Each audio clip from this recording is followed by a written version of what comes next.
സമകാലികത്തിലേക്ക് സ്വാഗതം. ജ്യോതി മൽഹോത്രയാണ് ഇപ്പോഴത്തെ താരം. ജ്യോതി മൽഹോത്രയെ മലയാളികൾക്കിപ്പോൾ ഒരുപാട് പരിചയം ഉണ്ടാവും. കാരണം വാർത്തകളിലൊക്കെ നിറഞ്ഞു നിൽക്കുകയാണത്.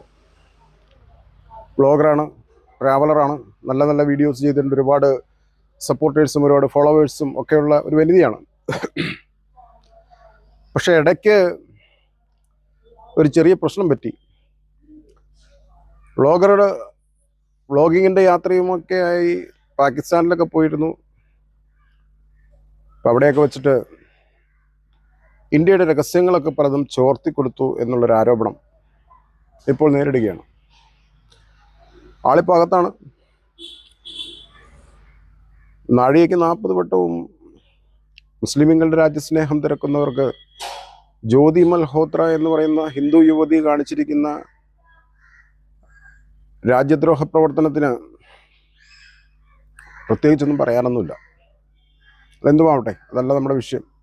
കേരളത്തിൽ മന്ത്രി റിയാസും മുഖ്യമന്ത്രിയും ഒക്കെയുമായിട്ട് ബന്ധപ്പെടുത്തിക്കൊണ്ട് BJP ഉയർത്തിക്കൊണ്ടുവന്നൊരു ആരോപണം ശക്തമായി എയറിൽ നിൽക്കുകയായിരുന്നു.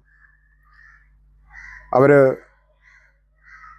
വന്ദേ ഭാരതിൻ്റെ ഉദ്ഘാടനത്തിന് മുരളീധരനോടൊപ്പം യാത്ര ചെയ്ത ഒരു വീഡിയോയും കൂടെ രംഗത്ത് വന്നപ്പോൾ സംഗതി അല്പം കൊഴുത്തു. ഇപ്പോൾ അമ്പ് കൊള്ളാത്തവരില്ല, കുരുക്കളില്ലെന്ന് പറഞ്ഞതുപോലെ ഇവരുമായി ബന്ധപ്പെടാത്ത ആരുമില്ല എന്നുള്ള രീതിയിലേക്കാണ് പോകുന്നത്. എന്തായാലും നമ്മുടെ പ്രതിപക്ഷ നേതാവ് പറഞ്ഞു, ഇതിപ്പോൾ അറിഞ്ഞുകൊണ്ടൊന്നുമല്ലല്ലോ, അവരൊരു ചാരവനിതയാണ്, ചാരപ്രവർത്തനം നടത്തുന്നവരാണെന്ന് അറിഞ്ഞുകൊണ്ടൊന്നുമല്ല ഇങ്ങനൊരു പരിപാടിക്ക് ക്ഷണിക്കുന്നത്. അറിഞ്ഞു കഴിഞ്ഞിട്ട് ക്ഷണിക്കുകയാണെങ്കിൽ പിന്നെ അത് കുറച്ചുകൂടെ ആപ്റ്റായിട്ടുള്ള ഒരു പ്രതികരണമായിട്ടാണ് തോന്നുന്നത്. എന്നിരുന്നാലും രാഷ്ട്രീയ നേട്ടം ഉണ്ടാക്കുന്നതിന് വേണ്ടി BJP ഉയർത്തിക്കൊണ്ടുവന്നൊരു ആരോപണം ഇപ്പോൾ അവർക്ക് തന്നെ തിരിച്ചടിയായിരിക്കുകയാണ്. സംഗതി ഈ പെണ്ണുമുള്ള കൈവയ്ക്കാത്ത മേഖലകളൊന്നും ഇല്ല എന്ന് തോന്നുന്നു. ഇനി സരിത മോഡലിൽ വല്ല പ്രഖ്യാപനങ്ങളും വരുമോ എന്ന് മാത്രമേ നോക്കേണ്ടതുള്ളൂ. അതും ചിലപ്പോൾ വരാം, പറയാൻ പറ്റില്ല. കാരണം ചാരപ്രവർത്തനം എന്ന് പറയുന്നത് അത്ര വിശുദ്ധിയുള്ള പ്രവർത്തനമൊന്നും അല്ലല്ലോ. എന്തായാലും മുസ്ലിങ്ങളുടെ DNA രാജ്യസ്നേഹം തിരക്കി നടക്കുന്നവർ ഈ ജ്യോതി മൽഹോത്രയുമായിട്ടൊക്കെ വന്ദേ ഭാരതിൽ യാത്ര ചെയ്തത് സന്തോഷകരമായ ഏർപ്പാടാണ്. അപ്പം ഒരു കാര്യം മനസ്സിലാക്കുക, ചാരപ്രവർത്തനത്തിന് പിടിക്കപ്പെടുന്നവരിൽ കൂടുതൽ പേരും ഭൂരിപക്ഷ സമുദായത്തിൽ നിന്നുള്ളവർ തന്നെയാണ് എന്നുള്ളത് ഒരു യാഥാർത്ഥ്യമാണെങ്കിലും ഇപ്പോഴും സോഷ്യൽ മീഡിയകളിൽ രാജ്യസ്നേഹം തെളിയിക്കേണ്ടത് പാവപ്പെട്ട മുസ്ലിങ്ങളാണ്.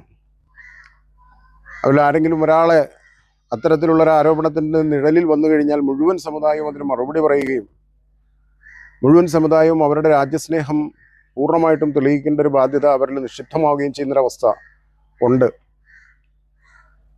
അപ്പോൾ ഇത്തരം സാഹചര്യങ്ങളിൽ ഇതെല്ലാം ഒന്ന് ഓർത്തു വച്ചാൽ നല്ലത്. ജ്യോതി മൽഹോത്ര ഇനി മുരളീധരനെ മാത്രമാണോ കണ്ടിട്ടുള്ളൂ?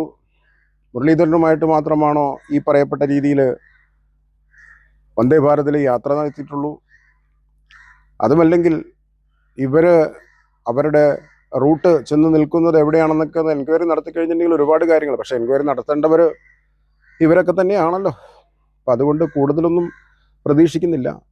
എന്തായാലും രാജ്യസ്നേഹത്തിൻ്റെ മൊത്തക്കച്ചവടക്കാർ കൂടി ഇത്തരം കാര്യങ്ങളിൽ അവരുമായിട്ട് സഹകരിച്ചു എന്നറിയുന്നതിൽ നമുക്ക് സന്തോഷമുണ്ട്. കൂടുതൽ രാജ്യസ്നേഹം പഠിപ്പിക്കാനായിട്ട് മുസ്ലിമീങ്ങളെ പ്രത്യേകമായി തിരഞ്ഞെടുത്തുകൊണ്ട് ക്ലാസ്സുകൾ എടുക്കുന്നവരൊക്കെ തന്നെയാണ് ഇവരൊക്കെ. അതുകൊണ്ട് ബ്രിട്ടീഷ് സേനയോട് പൊരുതി സ്വാതന്ത്ര്യം മേടിക്കുന്ന കാലഘട്ടത്തിൽ എല്ലാവിധത്തിലും അവർക്കെതിരെ നിന്നിട്ടുള്ള ഒരു വിഭാഗമാണ് മുസ്ലിം സമുദായം.